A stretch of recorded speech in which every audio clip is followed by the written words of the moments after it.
Hey everybody, as we move on in chapter 4, we're going to hit up section 4.7 called the quadratic formula. It is my favorite section in chapter 4.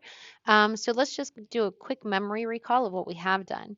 So in 4-5, you learned how to solve by factoring. So you would have got like a double parenthesis and you would have set that equal to 0 and you would have solved both of those parentheses. So 4-5 dealt with factoring. And then in chapter 4, section 6, the last set of notes, you had to complete the square.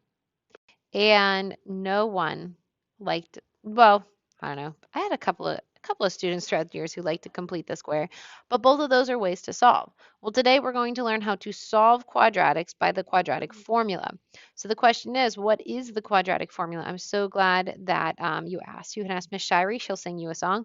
I'll just sing you a chant. So to find x, you do x equals opposite b plus or minus the square root of b squared minus 4ac all over 2a. Then if you have a real chant going, someone goes 2a after you repeat that. So the question is, when should I use this? The answer is anytime you need to solve a quadratic. Technically, you can factor some, but when should you use this? Whenever you don't want to factor or you don't have to factor. So any time you're solving an x squared problem, you can use the quadratic formula. You can factor, but you don't have to. So what are you solving for? Well, on the graph, you're solving for the x values when y is 0. What x values are when y is 0? So that's what's happening. If you want to learn how it's derived, it was by completing the square. You are more than welcome. I will walk you through that someday if anybody wants. Not most people enjoy that, but I will be happy to show those of you who would want. Let's go to problem 1. I have 4 types of problems. I redid the notes. You can probably tell I sound a lot older in this particular video. It's because I'm 35 now and I am old. Let's go ahead and solve part A. So let's look at our steps. Step 1, we're going to set it equal to 0, and that's not going to be too hard. Step 2, we're going to fill in the quadratic formula, negative b plus or minus square root of b squared minus 4ac all over 2a, and then we're going to reduce. And here's the quadratic formula, so you don't have to go back and forth between the pages. You're welcome. All right, step 1, set this equal to 0. Okay, so step 1, so I got some solving I need to do. I'm going to go boop, boop. So 5x minus 50 when you distribute equals negative 6x squared. I got to set this equal to 0. I have a decision now. I can either move the 5x and the 50 to the left, or I could move the negative 6x squared to the, or I meant those to the right, or the negative 6x squared to the left. I'm going to choose to do that. I want this side to be 0. So I'm going to add 6x squared to both sides. Now, if you had me in Algebra 1, this was a struggling point, getting things equal to 0. So nothing over here in these 3 terms combine. So I get 6x squared plus 5x minus 50 equals nothing on this side of 0. Step 1 is done, set it equal to 0. Step 2, fill in the quadratic formula. Well, I better identify that a is the first value, 6, b is the second number, 5, and the coefficient of x, and c is the constant, negative 50, because sometimes those might be like missing. If one of those is missing, please make it 0. All right, so here we go. Quadratic formula is right there, highlighted in orange. Opposite b would be negative 5. I'm going to change color. So negative 5 plus and minus the square root of b squared. So I'm going to do 5 squared minus 4 times a times c. And that is going to be all over 2 times the value of a. Don't type that in your calculator at once. I do not want decimals unless it's a word problem. Step 3, it is time for us to reduce. Let's go ahead and do that. So step 3, to reduce that, I'm going to keep the negative 5. I'm going to do a plus and minus sign. I'm going to do a square root, and down here, 2 times 6 is 12. Everybody always forgets the bottom. Now, you might say, you forgot about the stuff inside the square root, Mrs. Langeli. I know. So I'm going to do 5 squared. And then I'm going to do minus 4 times 6. Notice my calculator here on the side, times negative 50. And you do that all at once. It's going to be 25 minus a whole bunch. Let's see what we get. But actually, it's going to be plus because of the double negative. 1,225. Oh, that's a big one. That's not on your perfect square list. Let's see if it is a perfect square. So to reduce it some more, I'm going to try to take the square root of it, and I'm going to pray it's not a decimal. Yay! It's a pretty answer of 35. Okay, so now you have two answers that flow from this. The first thing you need to do is -5 plus 35 divided by 12. And the second thing you need to do is -5 minus 35 divided by 12. So -5, don't type this in your calculator at once, just do like the addition first to do 30 over 12. Oops. And reduce that. Let's see, 2 goes into both of them, that'd be 15 over 6. 3 goes to 5 over 3. When you reduce that, reducing, reducing, reducing, look at all this reducing. So if you're not sure, you could just do 30 over 12 and then reduce it in your calculator. 5 over 2, is that what I did not write that. That would be embarrassing for most math teachers, but that's okay. My bad. That's right. 6 goes into 35 times. 6 goes into 12 two times. And now let's do this one. So that would be -5 minus 35. That's -40 over 12. Since apparently I can't divide, may as well just play it safe here. -10 over 3. Those are your answers. So you might be asking me, I wonder if I could have factored that. I don't like the quadratic formula. I wonder if I could have factored. Yep, indeedy. If you would get like a normal number, like 5 over 2 is a pretty normal number. It's 2.5. Like if you don't have any decimals or crazy square roots left, you probably could have factored this one. So you could have factored if you wanted to. So what does this mean to you? If you were to look at this graph on like a y equals line, it's going to cross at 5 over 2 and -10/3, whatever those are as decimals. If we have time, I can go through and show you that on the graph. Let's take a look at part B. Same steps, okay, everybody? So set equal to 0. So step 1, we got to set it equal to 0. So I'm going to move this 3 to the left, and I'm going to rearrange this side. Okay, so there's my 0 on this side. The first term should be x squared. Got to put it in order. Then 4x, and then -3. Got to get it set equal to 0 and in order. Step 2, a is 1. That was hiding. B is 4. C is -3.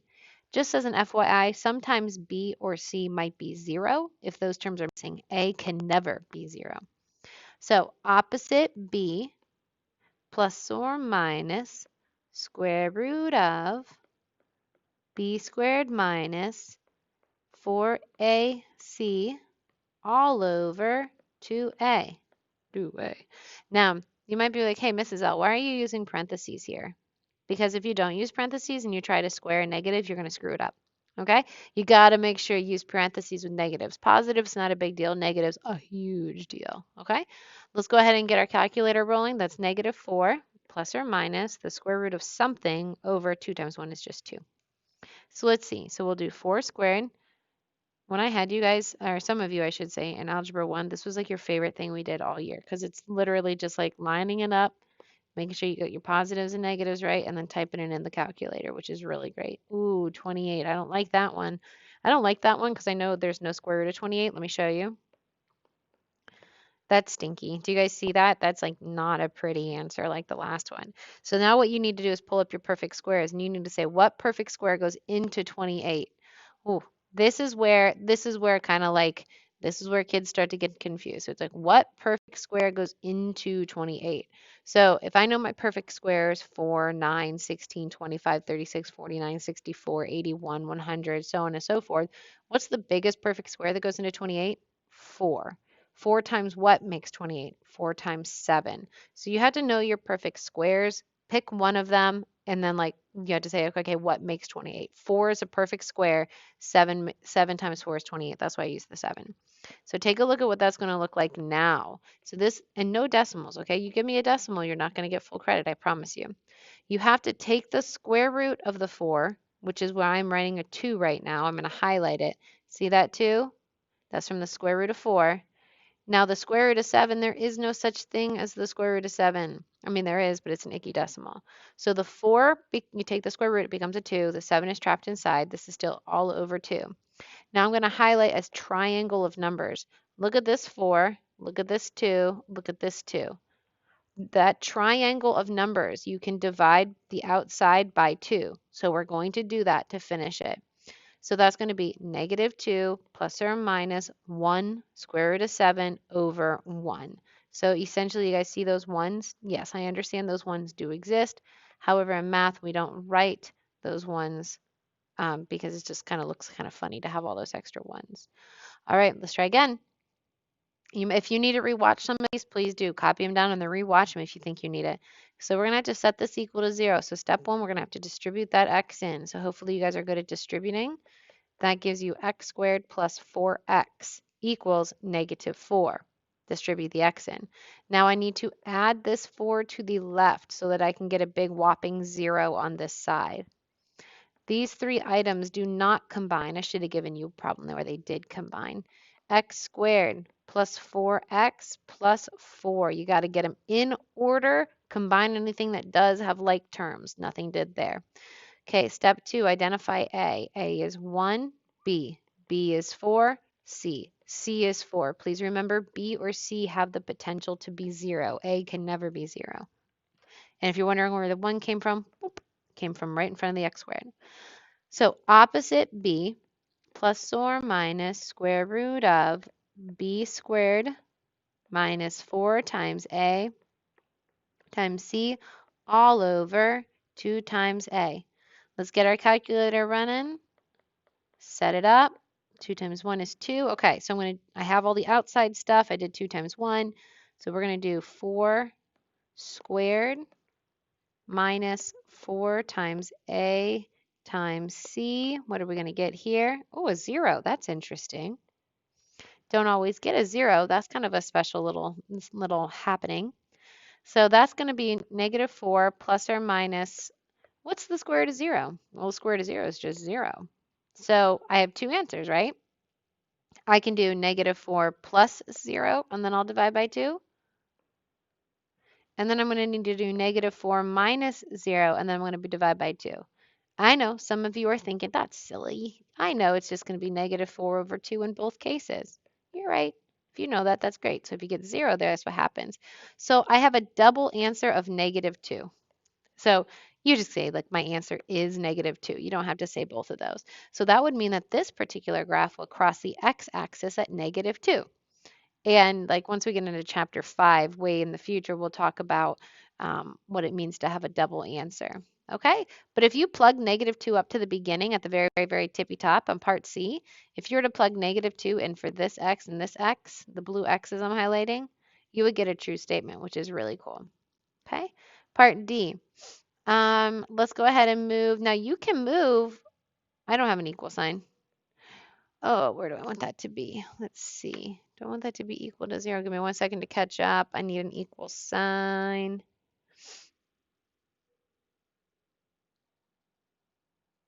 Okay, I want that to be equal to 4. I'm sorry. I'll change that on yours.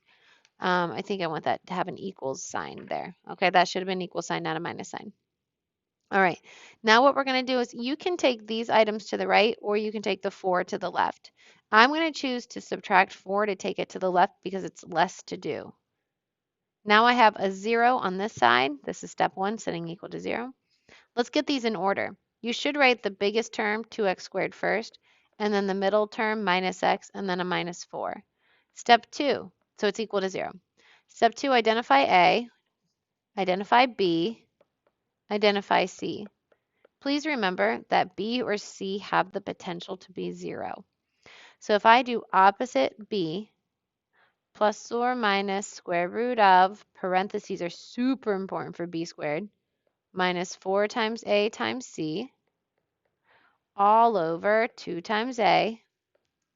I'm ready to get my calculator up and running. 2 times 2 is 4. Let's see what's inside that square root. It's like a game. Like, oh, I wonder what it could be. So negative 1 squared. Oh, that looks messy. Minus 4 times 2 times negative 2. So I get 17 inside of there. That looks right. Everything is good to go.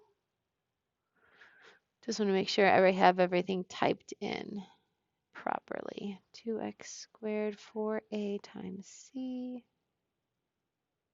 I feel like I missed something. Oh, I sure did. Look, I typed that in wrong. I'm so sorry. It should be negative 1 squared, like this,